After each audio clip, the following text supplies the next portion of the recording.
Olá pessoal, tudo bem com vocês? Professor Vitor Fernandes aqui. Vou junto então com vocês resolver essa atividade de estudos número 3 aí de circuitos elétricos, né? Então a partir de agora nós chegamos aí na parte de números complexos, né, da nossa disciplina. E pessoal, para ajudar vocês aí, tá? Eu deixei duas aulas completas sobre números complexos, tá? Aplicados a circuitos elétricos na pasta chamada material complementar, que eu deixei aí para vocês na disciplina, tá? Então, se vocês por acaso não dominam essa parte de números complexos, eu recomendo fortemente que vocês assistam ela antes de resolver essa atividade. Isso, de fato, se vocês quiserem mesmo aprender ela e tudo mais, né? Então, lembrando que é muito importante que vocês entendam todos os conceitos, porque vocês têm prova para fazer e a matéria de circuitos elétricos ela vai cair no curso inteiro, tá, pessoal? Principalmente para quem faz engenharia elétrica aí, beleza? Então, fechou, pessoal. Nessa daqui, que é a minha primeira questão, então, nós temos um circuito aqui, né, ó, que é composto aqui por indutores, capacitores e resistores, tá? É um circuito de corrente alternada, ó, tem uma frequência aqui de 50 Hz, e aí nós precisamos calcular o valor da impedância equivalente. Então, pessoal, lembrando que a impedância equivalente, ela seria a impedância que é vista pelos terminais da fonte, né? Tem uma flecha apontada aqui, e nós conectaríamos a fonte nessas duas bolinhas, tá? Pessoal, a primeira coisa que nós vamos ter que fazer aqui é o seguinte, né? Eu não tenho como calcular essa impedância se eu tiver aqui com a indutância aqui, ó, desse meu indutor e nem com a capacitância do nosso capacitor. Eu preciso calcular as reatâncias aqui deles, tá? Tanto a nossa reatância indutiva quanto a reatância capacitiva. E aí depois escrever isso aqui num circuito composto aí por impedâncias e reatâncias para a gente poder calcular. Tá? Então vamos lá, vamos fazendo esse cálculo aqui com bastante calma. Aqui eu tenho L1, eu vou então calcular XL1, beleza? Vai ser a reatância indutiva desse primeiro indutor. Lembrando, pessoal, que para calcular XL, a gente faz 2π vezes a frequência vezes o valor de L, que é a indutância dele aqui, ó, tá? Então nós vamos colocar aqui, ó, 2π vezes a frequência que foi dada, que é 50, e vezes essa nossa indutância, que é 12,73 vezes 10 elevado a menos 3, tá? Se vocês calcularem isso aí, pessoal, a minha XL1 aqui, ela deu aproximadamente 4 ohms aí, tá? Ela deu 3,9999, eu vou arredondar para 4 aqui para facilitar os cálculos, tá? Beleza. Tem aqui, pessoal, ó, um outro indutor, tá? Então nós vamos calcular aqui uma XL2 e a gente usa a mesma equação, né? É 2π vezes 50 e vezes essa indutância, que é 6,37, que multiplica 10 elevado a menos 3, tá? Logo, se vocês fizerem esse cálculo aí, a minha XL2 aqui, ela deu aproximadamente aí 2 ohms, tá? Vou utilizar 2 ohms aqui para facilitar os cálculos. Beleza. Pessoal, eu tenho uma outra aqui, mas ela tem o mesmo valor, né? 6,37 mili, não precisamos calcular. E nós vamos calcular aqui, então, a reatância capacitiva, né? XC. Então, ó, lembrando que para a gente calcular XC, a gente faz 1 sobre 2π vezes F, que é a frequência, vezes o valor do capacitor, tá? 1 sobre 2π FC, beleza? Então, 1 sobre 2π, que multiplica 50, que multiplica o capacitor, que é 3,18 vezes 10 elevado a menos 3 aqui, porque ele é mili, né? Milifarad aqui, ó, tá? Então, se vocês fizerem esses cálculos aí, pessoal, a minha XC aqui, ela deu aproximadamente aí 1 ohm, tá? Então, deu umas bolinhas aqui atrás, mas eu vou utilizar um ohm para facilitar a nossa vida. Então, beleza, pessoal. Agora que eu tenho aqui todas essas nossas reatâncias calculadas, eu fiz um desenho aqui do circuito de novo, tá? É o mesmo circuito aí, nós só vamos substituir esses valores que nós temos aqui, então, tá? Para nos facilitar a vida aí, beleza? Então, aqui, ó, esse primeiro é o nosso resistor de 1 ohm, tá? Lembrando, então, que a nossa reatância indutiva ela é representada por um número complexo, né? Um número imaginário puro, tá? Então, J... 12,73 deu 4 ohms aqui, né? Então J 4 ohms, tá? Assistam a aula que eu deixei para vocês lá no material complementar, vai ajudar bastante, tá? Com certeza. Todos esses conceitos que eu tô falando aqui rapidamente estão lá, tá? Então nós temos aqui, ó, 6 ohms, que é a nossa resistência, tá? Esse outro aqui, L2, foi o nosso XL2, ó, então deu J2 ohms.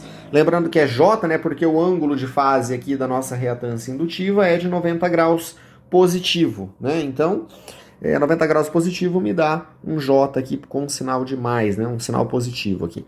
Beleza, aqui eu tenho então um resistor de 4 ohms. Aqui outra reatância, ó, que veio de um indutor de 6,37, que deu 2 ohms, né? Então nós vamos ter J 2 ohms aqui.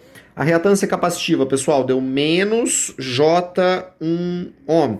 Lembrando que o ângulo de fase do capacitor é menos 90 graus, né? Então por isso que a gente coloca esse sinal de negativo aqui na frente aqui do nosso número imaginário, tá? Nosso J aqui. Beleza? E por fim nós temos esse resistor de 2 ohms aqui, ó, tá? Então beleza. Pessoal, vamos lá. Uma situação que tem que ficar clara para vocês, um conceito importante que nós temos é o seguinte.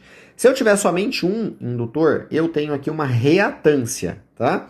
Se por acaso nós tivermos uma associação, pessoal, ó, entre resistência mais indutância, tá? Essa associação ela é chamada de impedância, beleza? Então a impedância é uma combinação de reatância com resistência, tá? Não importa se ela for capacitiva, como nós temos aqui, ou se ela for indutiva. Então aqui eu tenho, ó, uma impedância, aqui eu tenho outra impedância, eu tenho outra aqui, tá? E aqui nós temos uma reatância, beleza? Então, ó, o cenário que nós temos aqui é o seguinte, pessoal. Essa daqui, ó, que nós temos aqui em cima, com essa aqui do lado, elas estão ligadas em paralelo, tá? E como é que a gente sabe que elas estão em paralelo? Ó, é porque elas estão unidas aqui, ó, por um nó desse lado, tá? Na parte, no lado aqui dela, né? E nós temos a união delas aqui por um outro jumper aqui, ó, tá?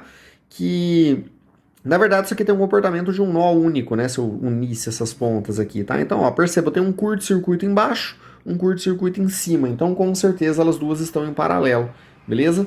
Então, como é que nós vamos fazer isso aqui, pessoal? Eu vou trocar isso aqui por uma impedância equivalente. Eu vou chamar de ZA, por exemplo, tá? Z porque geralmente a gente usa a letra Z para representar a impedância. Pessoal, se elas estão em paralelo, nós vamos fazer um produto pela soma entre elas, né? Igualzinho a gente sempre fazia com resistores lá. Então, nós vamos colocar aqui, ó, J2, que multiplica, vou colocar entre parênteses aqui, ó, primeira parte real, né? Depois a parte imaginária, ó. 6 mais J4. Beleza? Sobre, aqui, ó, produto em cima, soma embaixo, né? Então, J2 mais 6 mais um J4 aqui. Beleza? Pessoal, lembrando que nós podemos fazer esse cálculo aqui passo a passo, mas acho que não é tanto o objetivo, né? O objetivo é mais a análise do circuito do que a matemática em si, tá? Então, a calculadora pode nos ajudar bastante, tá certo? Pessoal, lembrando, essa calculadora que eu estou utilizando aqui, ela se chama, esse aplicativo, né? Ele se chama CalcES, tá? Se você utiliza Android, e se você por acaso utiliza o sistema iOS aí, né? Os iPhones da vida, essa calculadora para iPhone, ela se chama Ncalc, N de navio, Calc de calculadora, tá? E ela também é emuladora, pessoal, da Casio FX991. Então, todos os botões que tem na FX991 tem nessa calculadora aqui também, tá? Então, é só uma questão de se adaptar aí, beleza? Pessoal, então vamos lá. Eu tenho que fazer uma divisão. Eu costumo fazer a divisão aqui, ó, com um botãozinho de fração, acho super prático, tá? Onde é que tá o I aqui, então, né? Aliás, onde é que tá o J na nossa calculadora? Só lembrando, é a segunda função da tecla engenharia aqui. Você pode apertar Shift e o Eng, tá? Ou, no caso do aplicativo, apertar o Eng e segurar um pouquinho que ele já aparece ali, ó. Então, I2, tá? Vezes. Eu vou fazer igualzinho tá aqui, ó. Abre parênteses, 6 mais um I4 aqui. Fecha parênteses. Sobre, tá? Vamos colocar aqui, ó. I2 mais, abre um parênteses, 6 mais um I2 aqui, ó. Opa, 2 não, 4, né? 4 aqui. Eita, eu apertei o 4 e segurei um pouquinho. Só um toque nele. Beleza.